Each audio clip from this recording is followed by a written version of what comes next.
The AH-64 Apache has earned its reputation as one of the most lethal attack helicopters globally, largely due to its advanced technology and combat experience.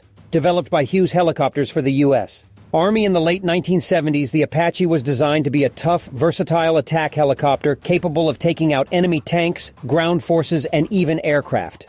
Weighing over 10 tons, it can carry an impressive arsenal, including a 30mm M230 chain gun, AGM-114 Hellfire missiles, Hydra 70 rocket pods, and AIM-92 Stinger missiles for air-to-air combat. Its twin General Electric T700 turboshaft engines each provide 1,890 horsepower, giving the Apache a top speed of around 182 miles per hour, 293 km/h, a range of 300 miles, and an operational ceiling of 21,000 feet.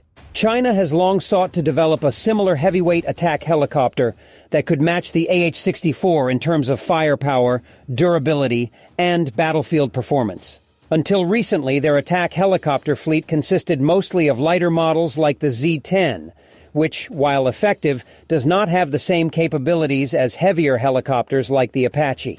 That changed when leaked images appeared on Chinese social media earlier this year, revealing a new, larger attack helicopter provisionally called the Z-21. The Z-21 appears to be based on China's Z-20 helicopter, which itself is a reverse-engineered version of the American UH-60 Black Hawk transport helicopter. The Z-20 was designed primarily for transport, but Chinese engineers at the 602nd Research Institute seem to have transformed the Z-20 airframe into a dedicated attack helicopter.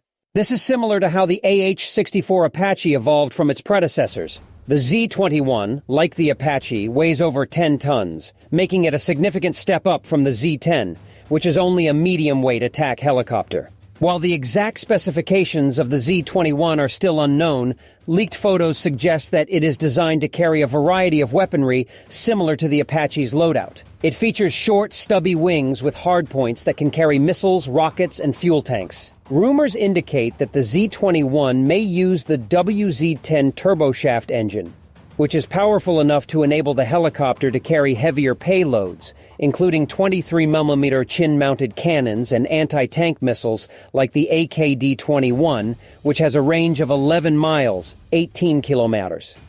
One of the key advantages of the Z-21 over China's current Z-10 attack helicopter is its ability to loiter in the air longer and carry more weapons. This would make it much more effective in providing close air support during a cross-strait amphibious landing on Taiwan, where air superiority and heavy firepower would be crucial. The Z-21's endurance and firepower would allow it to stay in the fight longer and deliver more strikes against enemy positions compared to the Z-10, which has less endurance and a lighter weapons load. The AH-64 Apache has proven itself in combat repeatedly, serving in conflicts from the Gulf War to the Iraq and Afghanistan wars. Its robust design, powerful engines, and sophisticated avionics systems allow it to operate in diverse and challenging environments. The Apache is also equipped with advanced self-defense systems, including radar and infrared countermeasures that can detect and deceive incoming missiles.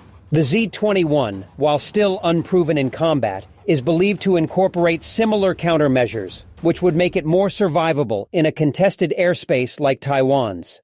One key feature that the Z-21 seems to have borrowed from the Apache is its radar dome, which sits atop the main rotor. This gives the helicopter the ability to peek over terrain, such as hills or trees, without exposing its hull to enemy fire. This feature, along with the Z-21's advanced avionics and sensors, would give it a significant advantage in detecting and engaging enemy forces before being detected itself. The Z-21 also has what appear to be cheek fairings on either side of the cockpit, likely housing avionics systems similar to those on the Apache. In terms of speed, the Z-21 is expected to match or even exceed the Apache's capabilities. The Z-20, on which it is based, has a top speed of around 220 miles per hour, 354 km/h, slightly faster than the Apache, and can fly up to 20,000 feet in altitude. While the Z-21 may sacrifice some speed for additional armor and weapons load, its range and altitude capabilities will likely make it an effective tool for China's military, particularly in mountainous regions or high-altitude operations, like those the Apache has undertaken in places like Afghanistan. The introduction of the Z-21 into China's arsenal would give it a potent new tool for operations in the Taiwan Strait, where any invasion would require heavy air support to overcome Taiwan's defenses. The Z-21 could be deployed from China's Type 075 amphibious assault ships, which are capable of carrying helicopters and troops for amphibious landings. With its increased endurance, weapons load, and survivability, the Z-21 would be a critical component in providing close air support to Chinese troops as they attempt to establish beachheads on Taiwan's coastline. In conclusion, China's new Z-21 attack helicopter represents a significant step forward in its military capabilities. While it may not have the same combat experience as the AH-64 Apache, it appears to be designed with similar features and capabilities, from its advanced avionics to its weapon load and endurance. The Z-21 could play a key role in future conflicts, particularly if China attempts to invade Taiwan. With its heavier payload and longer loiter time, the Z-21 could help China overcome Taiwan's defenses and establish a foothold in one of the most strategically important regions in the world.